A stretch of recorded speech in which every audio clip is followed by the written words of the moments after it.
അല്ല അച്ഛനെ, ഇല്ല ഇപ്പൊ ഈ രാത്രി രാഘവ് സാറെ നമ്മൾ എവിടെ പോയി അന്വേഷിക്കാനാ? അന്വേഷിച്ച് കണ്ടുപിടിക്കണം.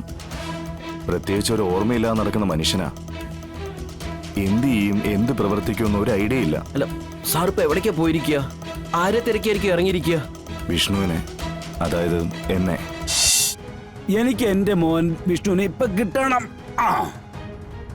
എന്റെ ചേട്ടാ, അയാളിപ്പോ ഇവിടെ അല്ല താമസം. ചേട്ടൻ സമാധാനപ്പെട്, ഞങ്ങളൊന്ന് വിളിച്ചു നോക്കട്ടെ.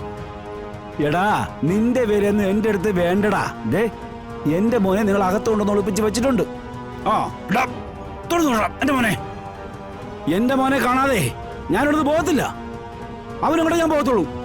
ആ ആ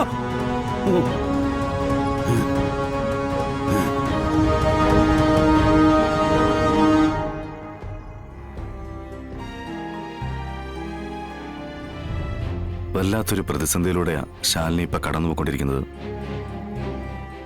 കാര്യങ്ങൾ കുറെയൊക്കെ എനിക്കും അറിയാവുന്നതാണ്. ആര് സങ്കടപ്പെടരുതെന്ന് കരുതി വിഷ്ണു തന്നെയാ ഇതെല്ലാം മറച്ചു വെച്ചത്. അമ്മയും അച്ഛനും അറിഞ്ഞാ അവർക്കത് താങ്ങാൻ പറ്റില്ല എന്നും പറഞ്ഞ് ശാലിനി പോലും അറിയിക്കാതെയാ കാര്യങ്ങളെല്ലാം ചെയ്തത്.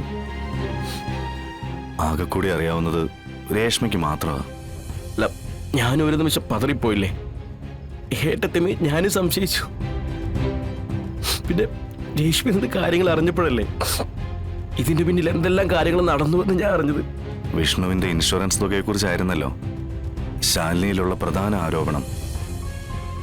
അതിൽ നിന്നും 5 പൈസ പോലും എടുക്കാതെയാ പാവപ്പെട്ട ഒരു കുടുംബത്തിന് വീട് വെക്കാൻ വേണ്ടി എടുത്തതിന് ഞാനും സാക്ഷിയാ. ഒരാളും ചെയ്യുന്ന നന്മ കാണില്ല, അതിലെ കുറ്റങ്ങളും കുറവുകളും കണ്ടുപിടിക്കാൻ എന്തോ വലിയ ഉത്സാഹമാ. ഞാനാരെയും കുറ്റപ്പെടുത്തുന്നതല്ല.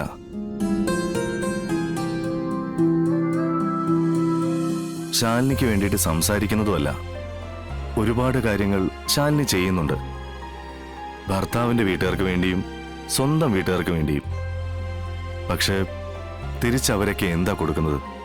തികച്ചും അവഗണനയും ശകാരവും ശാപവാക്കുകളും. ഓരോരുത്തരും അവരവർക്കനുസരിച്ച് ഓരോ രീതിയിലാണ് അത് പ്രകടിപ്പിക്കുന്നതെന്ന് മാത്രം. കമല, ഞാൻ പറയുന്നത് നിനക്ക് മനസ്സിലാവുന്നുണ്ടല്ലോ. ദാ ഇപ്പൊ തന്നെ അച്ഛൻ എവിടെ ഇറങ്ങിപ്പോയി എന്ന് പറഞ്ഞ് സത്യാമ്മ വിളിച്ചിരുന്നു. ഇതിപ്പോ ഈ വഴക്കം ബഹളമൊന്നും ഇല്ലായിരുന്നെങ്കിൽ ആദ്യം ഇതിനായിട്ട് ഇറങ്ങിത്തിരിക്കുന്നത് ശാലിനി തന്നെ ആയിരുന്നേനെ. ഇപ്പൊ ഞാനുള്ളതുകൊണ്ട് അത് എന്നിലേക്ക് വന്നെന്ന് മാത്രം.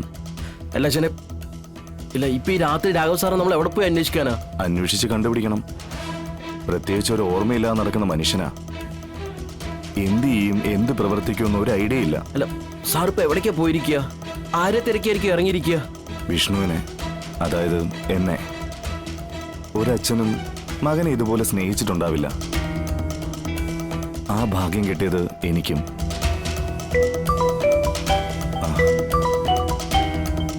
അല്ല, ലോഡ്ജിൽ നിന്നാണല്ലോ. അല്ല അവിടുന്ന് താമസം മാറിയതല്ലേ, പിന്നെ എവിടുന്ന് വിളിക്കുന്ന? ഹലോ ഹലോ ശിവ, നിന്നെ തിരക്കി പ്രായമുള്ള ഒരാൾ ഇവിടെ വന്നിട്ടുണ്ട്. അവിടെ എത്തിയോ? ആ എത്തി. വിഷ്ണു എവിടെയെന്ന് ചോദിച്ചു വലിയ ബഹളമാണ്. ഒരുവിധം ഇവിടെ അടക്കിയിരുത്തിയിട്ടുണ്ട്. ഒന്ന് ഇവിടെ വരെ വരണം. ഞാൻ ദേ ഇപ്പൊ തന്നെ വരാം. ആളെ വിട്ടുകളയല്ലേ, കയ്യിൽ നിന്ന് പോയാ വലിയ പണിയാ. ഏയ്, അങ്ങനെയൊന്നും വിടത്തില്ല. നീ വേഗത്തിലും എത്തിയാ മതി. ആ, ടെൻഷൻ അടിക്കണ്ട, ഞാൻ ദാ വന്നു കഴിഞ്ഞു. ഇപ്പൊ വരും. ദയവ് ചെയ്ത് പ്രശ്നമൊന്നും ഉണ്ടാക്കരുത്. അങ്ങനെ വഴിക്ക് വാ. അവനെ കണ്ടിട്ട് ഞാൻ പോകത്തുള്ളൂ. എടാ കമല, ആള് ലോഡ്ജിലുണ്ട്. അവരെ വശക്കേടായിക്കൊണ്ടിരിക്കാന്നാ പറഞ്ഞത്. നമുക്ക് പെട്ടെന്ന് ചെല്ലാം. നീ വണ്ടി ഇട്. അച്ഛനെ, അപ്പൊ ഈ വണ്ടി? എടാ ബൈക്കൊക്കെ അവിടെ ഇരിക്കട്ടാ, നീ എളുപ്പത്തിൽ ഒന്ന് വണ്ടി ഇട്. ആ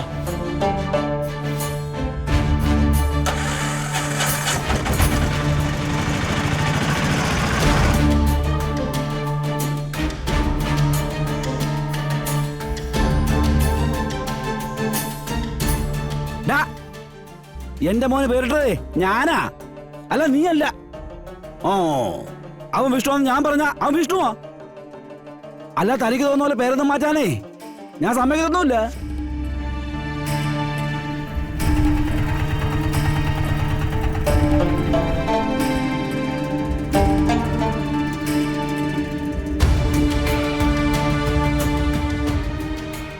വന്നല്ലോ ശിവൻ.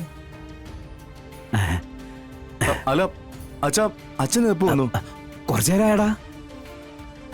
വന്നപ്പോ പോലെ റൂമിലോട്ട് ഇടിച്ചോണ്ടിരിക്കുക. നിന്റെ റൂം തുറന്നിടാൻ പറഞ്ഞപ്പോഴേ വിഷ്ണുവിനോട് റൂമില്ലെന്നു. എങ്കിലൊന്നും കാണട്ടെ ഞാനും വിചാരിച്ചു. എടാ യുവമാരെ വിറ്റ് കാശ് എൻ്റെ കയ്യിലുണ്ട്. ആ ആ അച്ഛൻ വാ. അച്ഛനെ അവിടെ വീട്ടിലെല്ലാവരും തിരക്കുവാ. എടാ ശിവ, നിനക്ക് എത്ര പേരുണ്ട്? ഏ ശിവൻ, ചേട്ടാ, ത്രിമൂർത്തികളെല്ലാം ദൈവങ്ങളല്ലേ, പിന്നെ ഏത് പേര് വേണമെങ്കിലും വിളിക്കാലോ. ആ കമല, നീ അച്ഛനെ വണ്ടിയിലേക്ക് കയറ്റ്. രാഘവ് സാർ അച്ഛാ, എണീറ്റേ. പതിയെ. ഇവിടെ ഇരുന്നാൽ ശരിയാവില്ല. വാ, എന്നാ നമുക്ക് പോവാം. അതെ, എനിക്ക് നിന്നോടൊരു കാര്യം ചോദിക്കാനുണ്ട്. എടാ, അവിടെ അത്ര നേരം വീടുള്ളപ്പം നീ എന്തിനാ ഈ പൊട്ട ലോഡ്ജി വന്ന് കിടക്കുന്നേ? ഓ അത് ശരി, ഇപ്പൊ അങ്ങനെ ഓ ആയോ? ദേ, നീ ഇപ്പൊ ഇറങ്ങണം ഇവിടുന്ന്. ഇനി ഇവിടുത്തെ താമസം വേണ്ട. വേണ്ട, അച്ഛൻ പറഞ്ഞ അതിനപ്പുറത്തേക്ക് ഞാൻ പോവില്ല. ആ. നമുക്കിപ്പൊ തന്നെ അങ്ങ് പോയാലോ? ആ അതെ, പോകുന്നതിന് മുമ്പേ എനിക്ക് ഒന്ന് രണ്ട് കാര്യങ്ങളോട് നിന്നോട് പറയാനുണ്ട്. അതെ, അത് നമുക്ക് പോകുന്ന വഴിക്ക് പറയാം. ഇപ്പൊ ഇവിടെ നിന്നൊന്ന് മാറിക്കൊടുക്കുന്നതാ നല്ലത്. നീ ഇവിടെ അവിടെ നിന്ന്. ഞാൻ എന്റെ മോനോടാ പറയുന്നേ, എന്റെ മാത്രം മോനോടാ. ഓഹോ, ആ, അപ്പൊ നമ്മള് പുറത്തായി. ആ എടാ മോനെ, അമ്മ വഴക്ക് പറഞ്ഞെന്ന് പറഞ്ഞ് നീ എന്തിനാടാ വീട് വിട്ടിറങ്ങി പോന്നേ? എടാ അങ്ങനെ ആണെങ്കിലേ അവിടുന്ന് ഞാൻ എത്ര പ്രാവശ്യം ഇറങ്ങി പോണോടാ?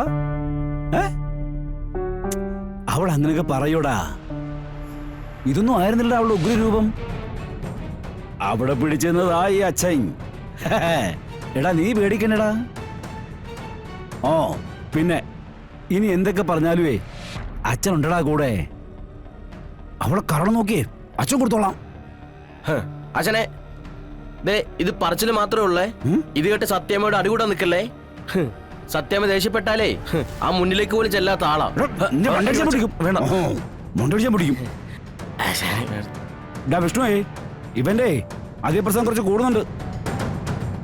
ആ നീ അവനെ നിലക്ക് നിർത്തിയില്ലെങ്കിലേ ഞാനവനെ നിലക്ക് നിർത്തും. ആ ഒന്നും വേണ്ട, അച്ഛനിങ്ങ് വന്നേ. ഇനി വൈകിയ ശരിയാവില്ല. വന്നേ, ഞാൻ പറയുന്നേ അച്ഛാ. കമല വാ. അച്ഛ, ഞാനും പിടിക്കാം. വാ അച്ഛാ, നടക്ക്. ഇതെവിടോട്ടാ പോന്നേ? നടക്ക് സാറേ. നീ വാ. ഓ ഭാഗ്യം, രക്ഷപ്പെട്ടു. ഓരോ വയ്യാവേലികളെ